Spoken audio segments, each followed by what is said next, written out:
ಎಚ್ಚರಿಕೆಯಿಂದ ಯೋಚಿಸಿ. ಇಂತಹ ಸನ್ನಿವೇಶಗಳು ಎದುರಾದಾಗ ನೀವೇನು ಮಾಡಬಲ್ಲಿರಿ?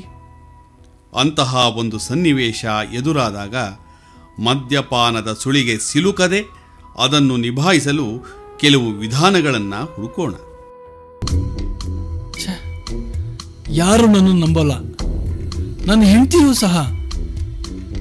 ಯಾರಿಗೋಸ್ಕರ ನಾನು ಕುಡಿಯೋದು ಬಿಡಬೇಕು?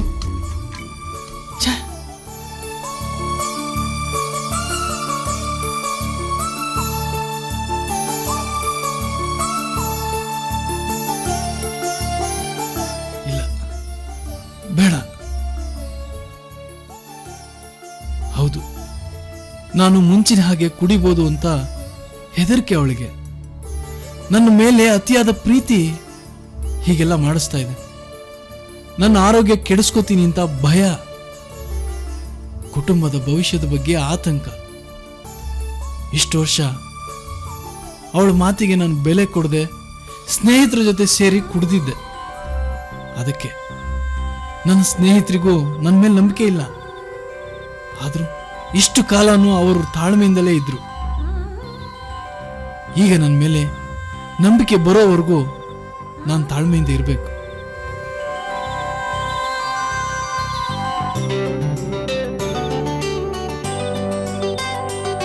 ರಾಧಾ, ರಾಧಾ, ರಾಧಾ,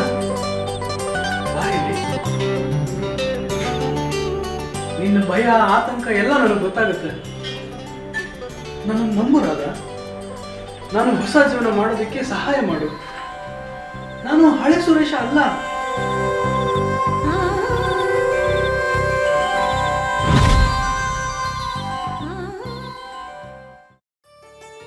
ಗೆಳೆಯರೇ, ನಿಮ್ಮ ಕುಟುಂಬ ವರ್ಗದವರು, ನಿಮ್ಮ ಸಹೋದ್ಯೋಗಿಗಳು ಮತ್ತು ಸ್ನೇಹಿತರಿಗೆ ನಿಮ್ಮನ್ನು ನಂಬಲು ಕೆಲವು ಸಮಯವಾಗುತ್ತದೆಂದು ನೆನಪಿನಲ್ಲಿಡಿ. ಆದರೆ ನಿರುತ್ಸಾಹಿಗಳಾಗಬೇಡಿ.